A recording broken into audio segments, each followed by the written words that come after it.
नमस्ते मदन जी और मीरा जी। सबसे पहले क्या आप दोनों अपने बारे में थोड़ा सा बता सकते हैं? भारत के कहाँ से हैं और अमेरिका में कितने सालों से रह रहे हैं? मैं बहुत जगह रहा हूँ इंडिया में। मेरे पिताजी का जगह जगह तबादला होती रहती थी। तो पंजाब में रहे हम लोग, उसके बाद बीकानेर में रहे। तो मैंने रुड़की से इंजीनियरिंग पास किया, फिर बेंगलोर से मैंने मास्टर्स किया था, फिर मैंने हिंदुस्तान मोटर्स में कलकत्ता में नौकरी की। फिर मैं इंग्लैंड गया, वहाँ से बर्मिंघम, वहाँ से मैंने पीएचडी किया। फिर मैं यूएसए आ गया था पोस्ट डॉक फेलोशिप में 1 साल के लिए। फिर मैं इंडिया वापस गया और रुड़की में मैंने पढ़ाया, रुड़की इंजीनियरिंग कॉलेज, तो रुड़की यूनिवर्सिटी कहलाता था। फिर वहाँ रहते हुए मेरी शादी हुई। मेरी ज़िंदगी इनकी ज़िंदगी से बिल्कुल बिल्कुल ऑपोजिट। मैं जिस बनारस के जिस घर में पैदा हुई पली, मेरे पिताजी भी उसी घर में पैदा हुए और पले।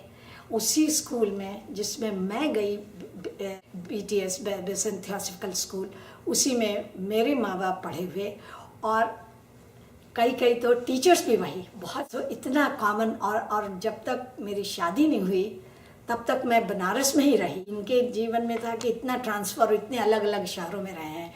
और फॉर मी कि मैं बनारस से शादी होकर रुड़की गई और वहाँ से अमेरिका आई। इसके सिवाय हम लोगों ने ट्रैवल बहुत किया है इंडिया में भी। जब हम भारत में थे तो हम लोगों को दशहरे की छुट्टी पे हर साल स्कूल की ओर से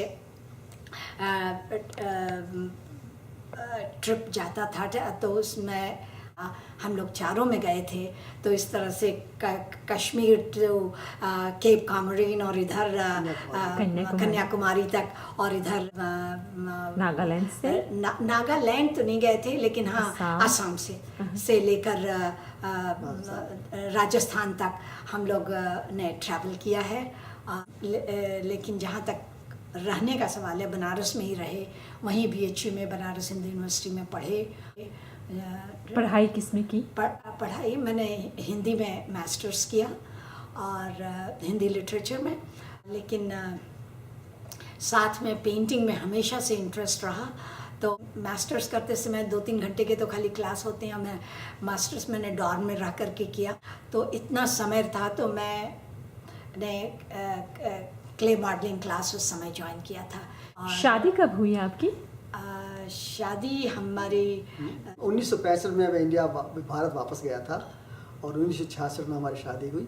और उसके बाद 69 में जब हम लोग ग्रीन कार्ड लेकर, इंडिया से ही ग्रीन कार्ड लेकर के यूएस आते। अपनी 2 साल की छोटी सी बच्ची को लेकर के इंडिया से आए। जनवरी का महीना, न्यूयॉर्क में साड़ी पहने हुए, जूड़ा बनाए और वो हाई हिल सैंडल पहने, जैसे इंडिया में लोग जिस तरह से ड्रेस करते हैं जी, इन्हीं को आज लोग कहते हैं फ्रेश फ्रॉम द बोट, जिसको कहते हैं। हम लोग बिल्कुल वही थे। तो अब ये वर्ल्ड इतना छोटा, दुनिया इतनी छोटी हो गई है कि अब इंडिया में भी लोग, भारत में भी लोग जैसे ड्रेस करते हैं और ट्रैवल करने के समय और यात्रा के समय कोई साड़ी पहन करके नहीं चलेगा। लेकिन आज से 40 साल पहले जब हम लोग आए थे तो उस समय हिंदुस्तानी बिल्कुल हिंदुस्तानी ही तरह से सब चीज़ करता था।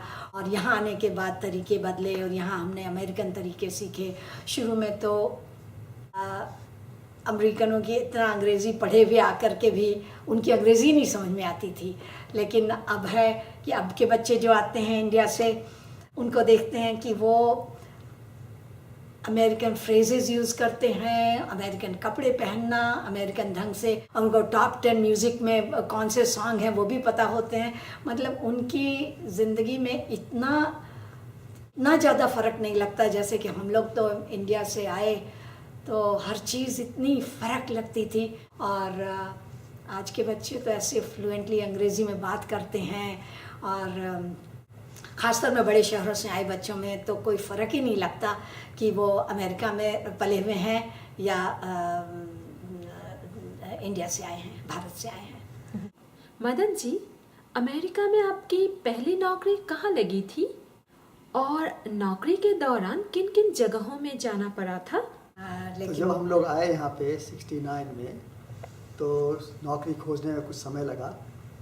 और उसके बाद मुझे Boeing aircraft company Seattle Washington में नौकरी मिल गई और हम लोग जुलाई के 69 में वहाँ चले गए और वहाँ पे अच्छी नौकरी चल रही थी, सब कुछ ठीक ठाक था। लेकिन उसके बाद क्या हुआ कि उनके जो प्लान थे एयरक्राफ्ट बनाने के, सुपरसोनिक एयरक्राफ्ट बनाने के, उसमें कुछ फाइनेंशियल प्रॉब्लम्स हुई तो उन लोगों ने 45,000 पीपल को, 45,000 लोगों को ले ऑफ किया था।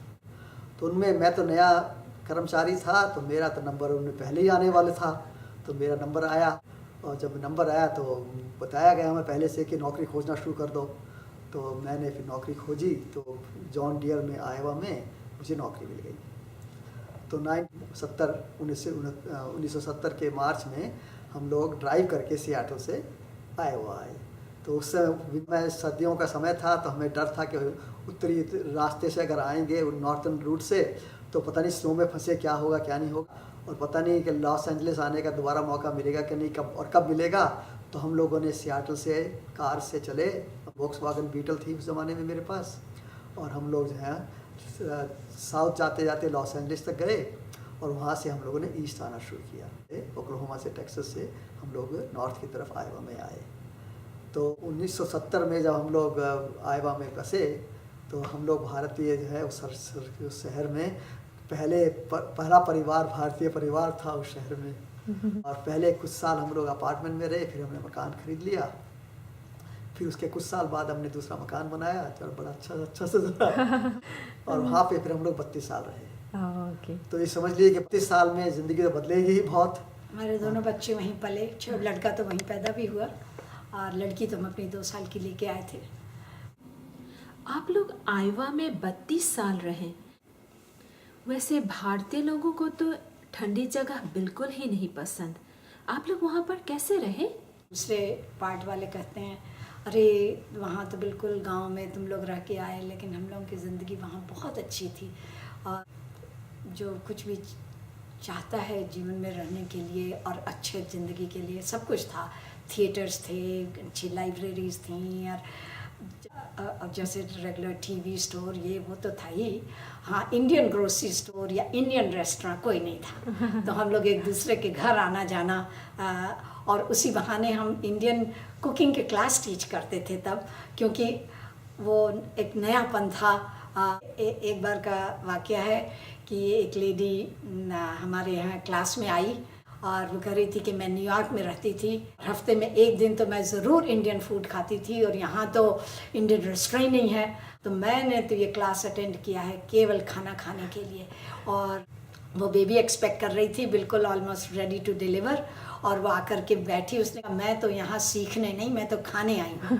तो हम लोगों ने कहा बहुत अच्छी बात है, आप बैठ जाइए और आपको हम बहुत बढ़िया खाना बना के खिलाते हैं। और लोगों ने जिन्होंने ज्वाइन किया था, हम लोगों ने मिल के खाना बनाया और फिर सबने एंजॉय किया।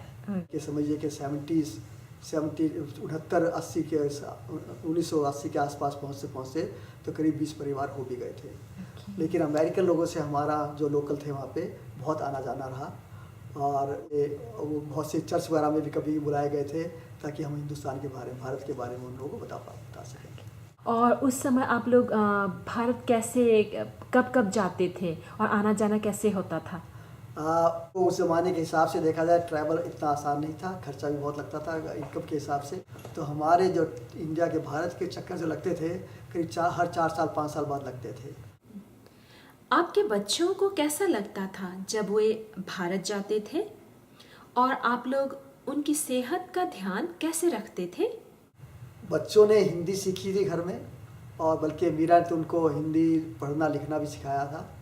और उनको भारत जब भी जाते थे उनको मज़ा आता था। इंटरेस्टिंग चीज़ ये होती थी कि हम लोग सोचते थे कि वो हिंदी सीखेंगे जाके वहाँ पर, और वहाँ के बच्चे कहते हैं इनके साथ अंग्रेज़ी बोलो तो अंग्रेज़ी सीखेंगे। तो बड़ा इंटरेस्टिंग एक्सपीरियंस रहता था। एक बात हमें एक याद आ रही है कि वहाँ मशहरी के अंदर हम लोग होते हैं और हमारे बच्चे छोटे थे, तो उनको ये देख के बहुत मज़ा आया कि वो कहने लगे अरे यहाँ इंडिया में तो लोग घर के अंदर भी टेंट के अंदर सोते हैं। और उनको हम लोग जो यूज्ड टू होते हैं ना, हम लोगों को ध्यान भी नहीं जाता जिन चीज़ों का। एक तो उनको एक चीज़ बड़ी नई और फ़र्क ये लगी थी कि हर कमरों में हम लोगों के यहाँ पर्दे होते हैं, एक कमरे से दूसरे कमरे में जाने के, तो और यहाँ नहीं होते। तो उनको लगा तो ये बड़ा नयापन कि हर कमरों के बीच में यहाँ पर्दे होते हैं। सो ऐसी छोटी छोटी चीज़ जब बच्चे नोटिस करते तब हमें लगता कि अरे हाँ, बात तो ये ठीक कर रहे हैं, जो कि हमने सोचा भी नहीं था, क्योंकि हम लोग इतने देखने के आदी हुए रहते हैं कि ध्यान भी नहीं जाता अपने लोगों का। तो बच्चे हमको ये बताते थे कि कैसा फ़र्क है। तो हम जब भी इंडिया जाते थे, पहले भी और अब भी जाते हैं, तो हम इस चीज़ के लिए बहुत बहुत केयरफुल रहते हैं, बहुत ध्यान रखते हैं इस चीज़ का कि कोई भी कच्ची चीज़ ना खाई जाए, पानी जो है बिना उबाले ना पिया जाए। तो इस तरह का ध्यान बहुत ज़्यादा रखते हैं। अलग अलग लोगों की मतलब स्वास्थ्य के अलग अलग वो होते हैं। मेरी बेटी तो गोलगप्पे खाना और जो कहती अरे थोड़ी तबीयत ख़राब होगी तो भी मुझको तो मज़ा लेना है, तो वो सब मस्ती करती है। और मेरा लड़का बहुत जल्दी उसकी तबीयत ख़राब होने वाली नेचर है। वो तो कहता है कि कोई भी खाना इतना इम्पॉर्टेंट नहीं है कि हमारी तबीयत ख़राब, तो वो तो बहुत ही सोच समझ के चीज़ें मुंह में डालता है। और इस तरह से दोनों ही एक्सपीरियंस अच्छा ही रहता है, क्योंकि एक जन केयरफुल होकर के नहीं खा करके खुश, और एक खा करके थोड़ी बहुत तबीयत ख़राब भी हो तो भी खुश।